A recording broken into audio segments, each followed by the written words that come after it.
महाराज सांगतात एक वेळ देवाचं दर्शन सोपं आहे पण या ठिकाणी संत दर्शन अवघड आहे म्हणून नामदेवरायांनी सकारात्मक सांगितलं की बहु अवघड आहे संत भेटी बरी जगजेटी करुणा केली. पण आपल्या सर्व नगरी बांधवांमुळे संत भगवान बाबा आणि संत वामन भाऊ यांचं या ठिकाणी संत दर्शन या ठिकाणी आपल्याला होतंय. बघा थोडक्यामध्ये सांगायचं झालं संत भगवान बाबांचा या ठिकाणी जीवन परिचय जर आपण पाहिला तर सन 1818 मध्ये बाबांचा जन्म सांगवी या गावामध्ये या ठिकाणी झाला. बाबांचे आई वडील धार्मिक होते. पूर्वीचा काळ जर या ठिकाणी आपण पाहिला तर पूर्वीच्या काळी महाभारत असेल रामायण असेल गावोगावी 6-6 महिने 1-1 वर्ष या ठिकाणी चालायचे. आणि मग बाबांचे आई वडील या ठिकाणी गावामधील बसवलेले रामायण महाभारत हे ग्रंथ ऐकण्यासाठी या ठिकाणी जात असत.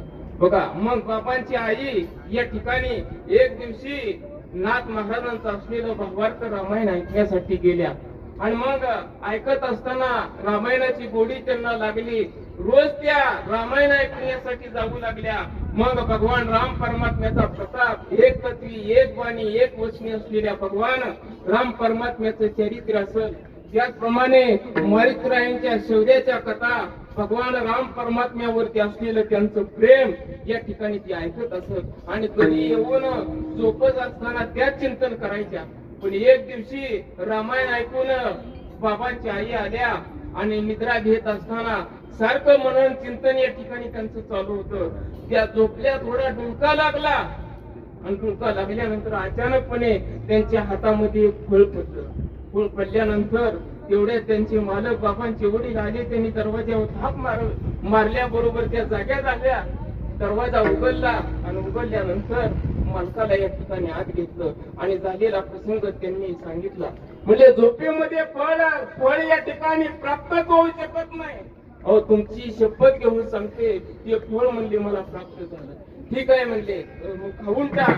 जसं आमची अंजनी मातेला पिंडधारीने झडपिला अंजनीने तो शिविला पिंडधारीने झडपिला. मग त्यावेळेस मालक सांगतात कुणाला आपल्या धर्मपत्नीला बाबांच्या आईला फळ मिळालं ना मग खाऊन टाक. आणि मग बाबांच्या आईने ते फळ खाऊन टाकलं. काही दिवसांनी गर्भधारणा या ठिकाणी झाली आणि सन 1818 साली या ठिकाणी बाबांचा जन्म झाला. पण जन्म झाल्याबरोबर एक चमत्कार झाला. बाबांचा वाडा होता त्या वाड्यामध्ये 108 या ठिकाणी लाईटी लागल्या.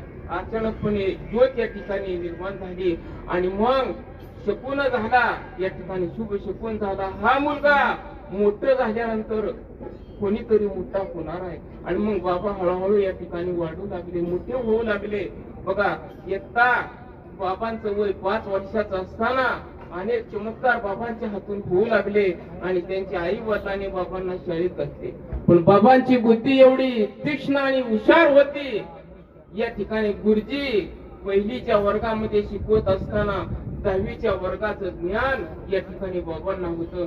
10वीच्या वर्गातील मुलांना जे गणित किंवा जे प्रश्न येत नव्हते ते सगळे प्रश्न बाबा या ठिकाणी तोंडवून या ठिकाणी गुरुजींना सांगायचे. आणि मग गुरुजी एकदा बाबांच्या वडिलांकडे आले. बाबा हा तुमचा मुलगा मोठा झाल्यानंतर कोणीतरी महान होणार आहे.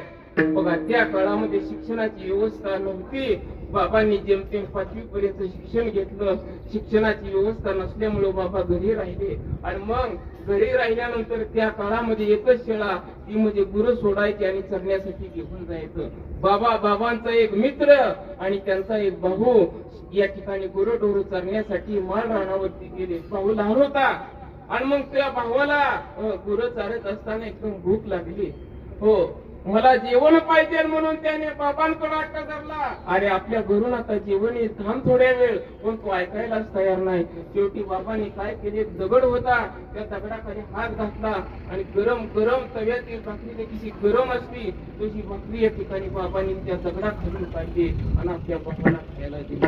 हा चमत्कार त्या बरोबर आणलेल्या बाबांच्या मित्राने बघितला. बाबांनी विचार केला त्याने जर ही गोष्ट गावात सांगितली तर लोक आपल्याला बसून देणार नाही. त्याला शपथ घातली तुला माझी शपथ आहे. हा झालेला चमत्कार गावात कुणाला या ठिकाणी सांगायचं नाही. बघा ही संतांची वृत्ती आहे.